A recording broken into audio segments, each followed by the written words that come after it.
سلام مجدد دوستای عزیز، نسرین هستم، سرویس غذایی نوابی. امروز بر شما پختن کوفته را نشان میدم. کوفته البته بسیاری همگی‌ها داره، بلد هستند، بعد هر کس به یک رقم جداگانه. این ویدیو را که من درست میکنم تنها به خاطر ازی است که بعضی از نسل‌های جوانای ما که تازه عروسی میکنن میخوان غذای افغانی یاد بگیرن، میتونن در این تو ویدیو در چنل ها برن و نان افغانی یاد بگیرن. کوفته مواد لازمیش است: گوشت کوفته میدیم، گشنیج تازه، سیر، مرچ تازه، زنجفیل تازه، مرچ سیاه میده، زیره میده، گشنیج خشک میده، رب بانجرومی قوطی کاسانتر است که استفاده شود، زردک میده شده، پیاز، نمک و روغن. این مواد اولیش است. اینا رو میده کاری میکنم، باز بر شما قدم دومیش نشان میدم. تا بعدا.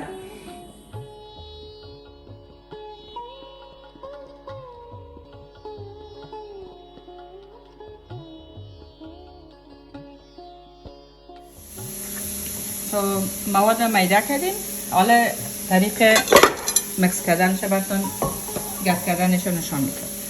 کوفته رو دایی میندازیم، زردک خود که ماشین کردیم بهش میندازیم، ایران به قدر ضرورت میندازیم، مرچ، سیر، پیاز، زنجفیل میده نکردم، زنجفیل در گوشت نندازیم، در گوشت کوفته در گردش در مکسش به خاطر که باز جدایش میکنه، تنها در قرمش باز میندازم. مرچ سیاه به اندازه ضرورت یا خود شما دوست داشته باشین، زیره میده فقط ضرورت، زیره خوشبویی بسیار خوب برای گوشت برای کوفته میده.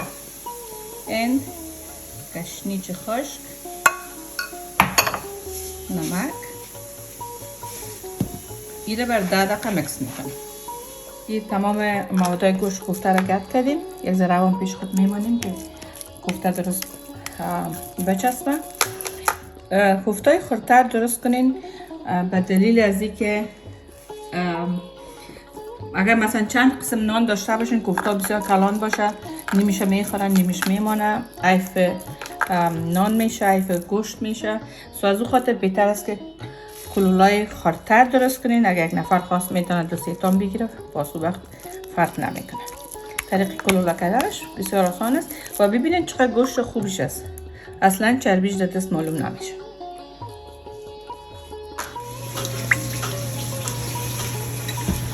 روغن رو میمانیم که داغ شود.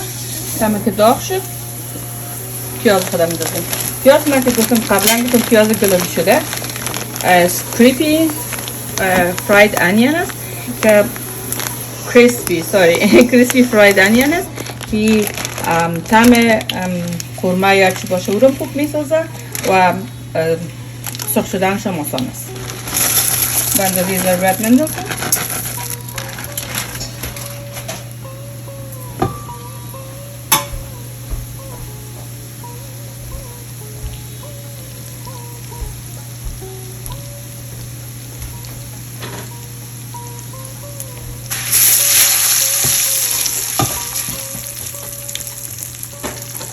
این رو جب گلابی نمیکنیم با کوفته رنگش سیاه میه. رو بانجرومی خودم اندازیم. اگر رو بانجرومی کردی پیاز سرخ شود، وقت قورمه‌تان پخته شد رنگش سرخ مقبول می‌داره. باید روغن ما رنگ بانجرومی رو بگیره. ببینید رنگ پیاز روغن سرخ شد نه؟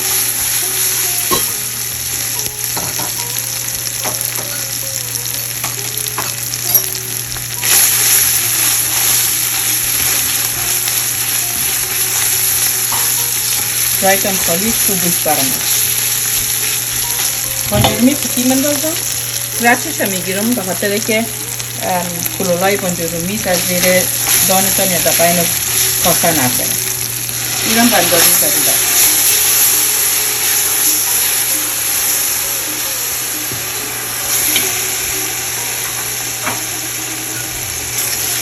قبلا گشنیز میده کرده بودیم. گشنیز خودتون به اندازه ضروره. زیرم مرچ سیاه و نمک به اندازه ضرورت بود.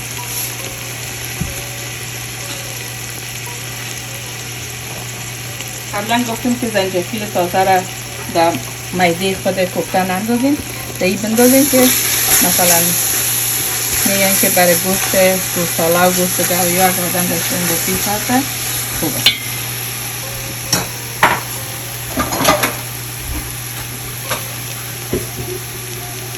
اینی مواد ما اضافه مانده بود از میده کردن گوشت کوفته. این ما نمیخوایم معمول عیب کنیم، میرم دهی مندازم.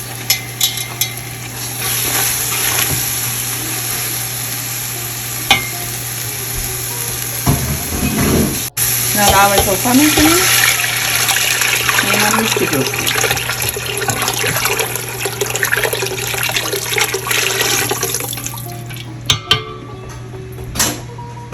خب ساس ما آماده شد. سعی کنین که اصلا ایدش میدگی بنجرمی بیا معلوم نمیشه، ولی زنجفیل ها را که انداختیم بوی زنجفیل و مزهش در ساس میره. این حال تمام کوفته خود دهی مندازیم. کوفته باید سر به سر زیاد نفته که به هم نچسبه.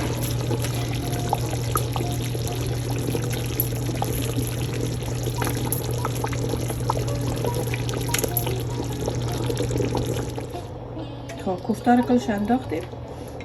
او باید سر کوفته بلند باشه کمی که یا درست جوش بخوره و برای حداقل 10 دقیقه باید شور داده نشه، بخاطر که کوفته پاش نشه. و اگر استفاده میکنین بعدا که یک شور بدین، کفگیر پلاستیکی قسمی رو میگیرین و آهسته آهسته شور میدین، ولی حالا برای 10 دقیقه باید هم تو باشه. کوفته را که بیشتر موادش براتون نشان داده بودم، حالا پخته شد، آماده شده، میکشیم تا ظرف.